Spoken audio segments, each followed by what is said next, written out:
Ok, on va voir ensemble comment dessiner des coiffures afro. Donc natte, locks, twist et la texture pour les cheveux afro. Tout d'abord, je commence par des formes cylindriques. Voilà, par exemple pour les nattes, du coup, je vais faire des traits et en fait, je vais rajouter des traits au milieu à chaque fois et les faire... je sais pas si c'est en quinconce qu'on dit. Après ça, je vais venir arrondir les rebords. Hop, comme ça. Et ça va donner cet effet un peu de natte. Et à la fin, en général, je mets une petite perle et je rajoute soit des cheveux texture. Et... voilà, au choix. Et juste vers le haut, j'arrondis un petit peu pour faire le début de la natte. Et vous pouvez rajouter des petits traits pour le scalp. J'ai oublié comment ça s'appelle. Le cuir chevelu, voilà. Ensuite, pour les twists, alors c'est la même forme au début, sauf que là, je vais faire des traits un peu biaisés et venir arrondir les rebords après. Comme ça. Ça fait un peu comme si ça tournait en spirale et pareil, la fin, je rajoute des cheveux.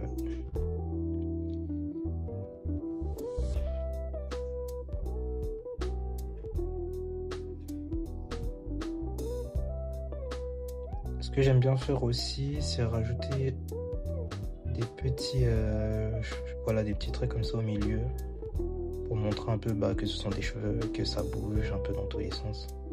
Ça donne un effet un petit peu plus vivant. Voilà. Et pour les locks,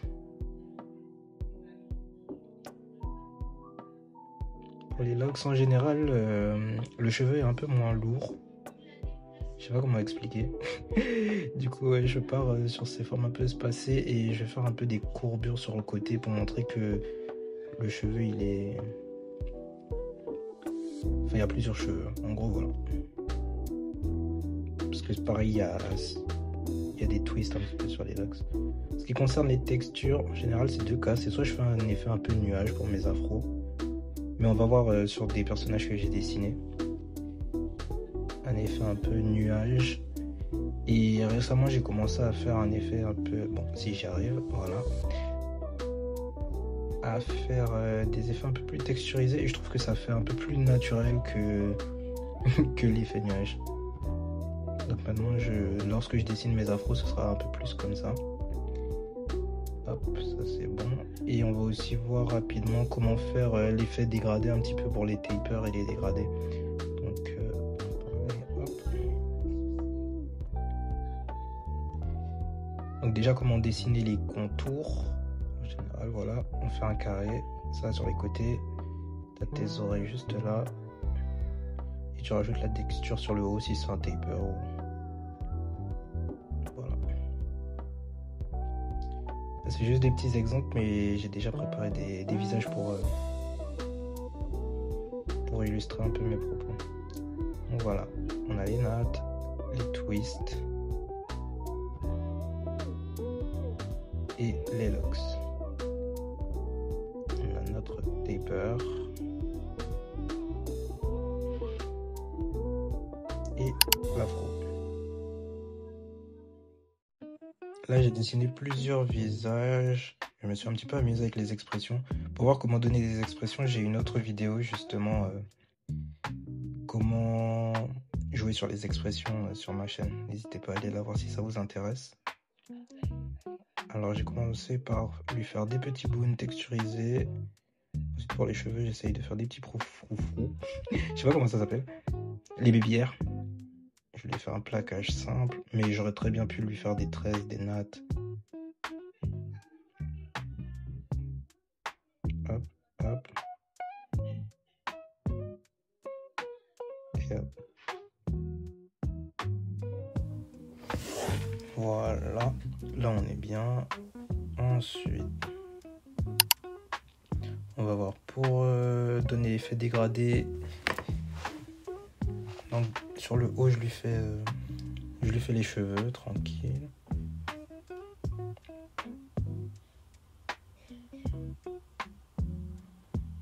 Voilà, je rajoute un petit peu de texture sur le haut, soit vous le faites au début ou vous pouvez le faire avec vos couleurs, ça dépend. Et là en fait ce que je vais faire c'est que lorsque je vais rajouter ma couleur, donc ça vous pouvez le faire avec tous les logiciels de dessin je pense. J'utilise principalement Procreate et Clip Studio, mais c'est simple, vous mettez votre couleur et en fait vous devez prendre le mélangeur de couleurs. Donc je sais que pour Procreate c'est le doigt qui est en haut à droite. Pour Clip Studio il y a l'option mélangeur de couleurs. Pour les autres je connais pas trop. Et en fait vous allez juste venir mélanger les couleurs. Les couleurs du bas, venir estomper un petit peu le tout. Ensuite on passe au twist. J'arrange juste sa tête parce qu'elle était un peu haute. Donc pour les twists, ce que je fais en général c'est que j'essaye de trouver la forme globale que je veux donner à la coiffure.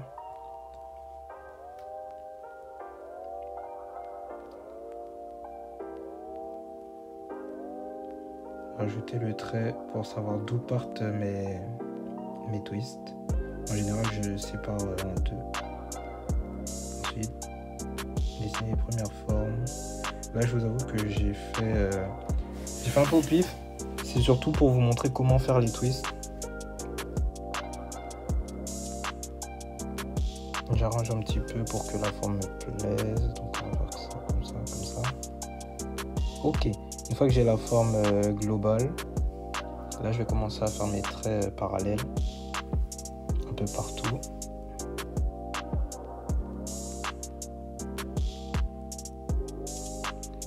Et après j'arrondis mes bouts. Alors là je vais le faire à peu près sur un petit peu tout, un peu partout. Ah oui, et on n'oublie pas d'arrondir au niveau du commencement des twists pour savoir où la natte commence. Là je l'ai fait un peu partout, mais le trick c'est vous pouvez le faire sur par exemple les nattes les plus devant si vous avez un peu la flemme, et derrière vous n'êtes pas obligé de le faire. En général on comprend. L'objectif c'est vraiment de donner l'illusion qu'il y a des twists partout. Donc le faire plutôt à des endroits clés. Là je l'ai fait partout parce que j'avais le temps. Mais si vous êtes un peu flemmard, le faire sur les nattes de devant, sur les côtés les plus éloignés pour donner cette impression de twist.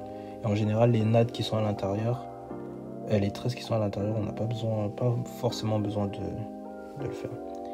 Et là voilà, j'arrondis mes extrémités.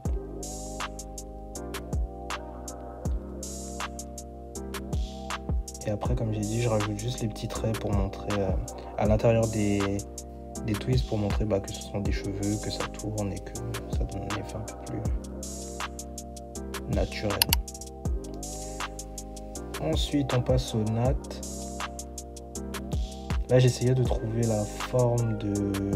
une forme qui me plaisait, donc on est parti sur ça.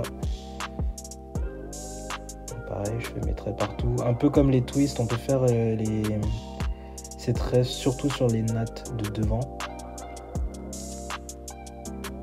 pour faire comprendre que ce sont des nattes. Et voilà. Et pour finir, là j'avoue j'avais pas trop de références. En vrai j'ai pas utilisé de références pour mes coiffures. J'aurais peut-être dû.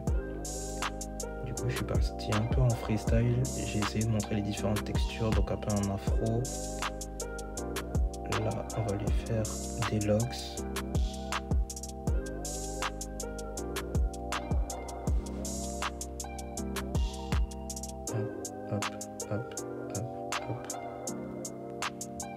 Et comme j'ai eu un problème technique pour les nattes, on va juste lui faire 2 nattes. Comme ça, vous voyez bien le process au ralenti. Donc les traits, comme je vous ai dit.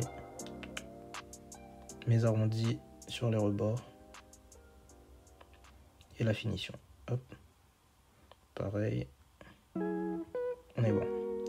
Et après, pour les locks...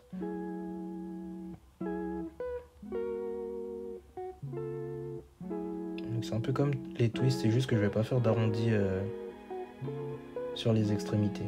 Je vais juste faire des traits pour montrer que ça tourne en gros.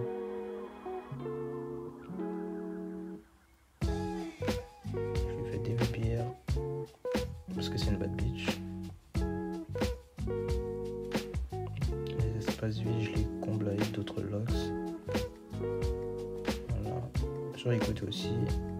Pour donner l'illusion qu'il y en a partout. Et je pense qu'on est pas mal. Je rajoute de la texture. J'avoue que là j'ai pas forcément colorié. N'hésitez pas à me dire dans les commentaires si ça vous intéresse de voir comment je colorie du coup les cheveux. Là c'était vraiment pour vous montrer les formes. Comment donner les formes aux cheveux. En tout cas je suis super satisfait du résultat. Pour à peu près tout, je vais vous montrer. Une fois que j'ai fini ça, je vous montrerai tout.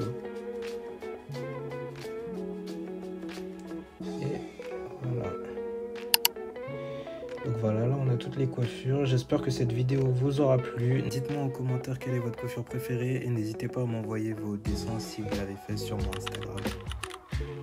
Je vous laisse avec le petit timelapse et je vous dis à bientôt pour de prochaines vidéos. Bye bye.